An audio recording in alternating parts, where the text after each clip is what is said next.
This is a virtual reality device to train the patient with movement disorders caused by neurological diseases to walk correctly.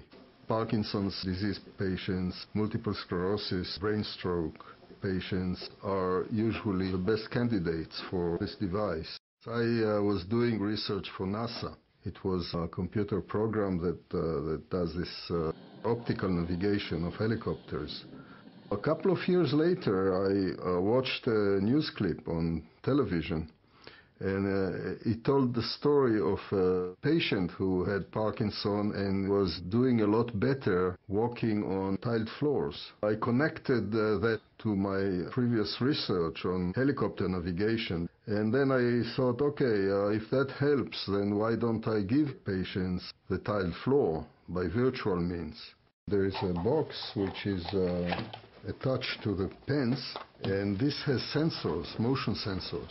So as the patient moves, it measures the patient's motion and translates it into a visual image of tiled floors, which he walks on, and the floor responds dynamically to the patient's motion. And then there are also these earphones in which he hears his steps.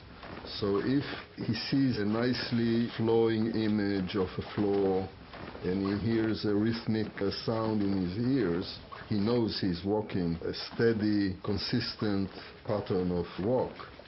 And if this gets scrambled or off tune, he corrects it by changing the pattern of walking. That's how this virtual reality device trains the brain to bypass the diseased areas of the brain. Vered Bendik suffers from multiple sclerosis. Her eyes find it difficult to give her spatial balance. Her legs are unsteady. Vered starts to walk with these special glasses. Her movements are more deliberate, more controlled. This is what Vered sees. A virtual reality tile floor moves in conjunction with her own movement relative to the real floor. The tiled floor gives Vered's brain a frame of reference. Multiple sclerosis has damaged Vered's optic nerves. Her lack of spatial orientation contributes to her lack of balance. With these glasses, Vered is teaching her brain how to overcome this obstacle. After several tests with various devices, Vered walks without the instruments. And much to her surprise, the positive effect of the glasses remains.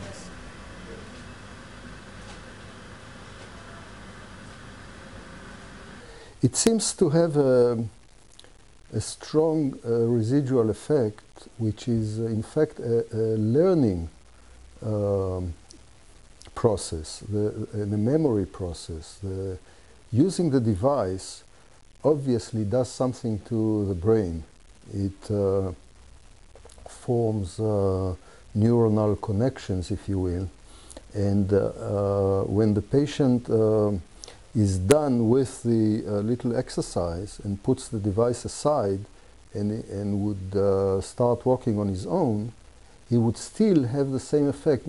It so happened that patients have been calling us a week after the experiment, telling us that they're still walking on the tiles in their mind. So it does have this strong memory and learning effect. Professor Ariel Miller works extensively with MS patients. He hopes the virtual reality glasses will offer them some hope for coping with this incurable disease.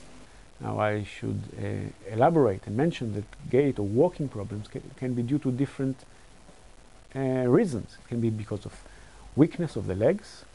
It can be because of muscle spasm, or spasticity as we call it.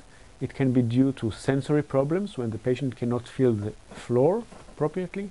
Or it can be, and this is what actually was the focus of our study, because of disequilibrium, of imbalance. Now, among the options that a physician or neurologist can offer the patients, we are very limited in what we can offer to date to patients with gait problems. And actually, there is nothing, no treatment, no drug, and no medication for gait disturbances due to imbalance. הרגשתי יותר יציבה, יותר טוב, ויותר ביטחון ויותר שליטה. כי ראיתי, אני הולכת למעשה רגיל, לא הרגשתי שהיו לי תוספות. Professor Brahm has discovered that some of the trials did not help MS sufferers while wearing the glasses. But when they took off the glasses and walked again, the improvement was realized without the instruments. Professor Barham says the brain is creating new physiological ways to adapt to the illness.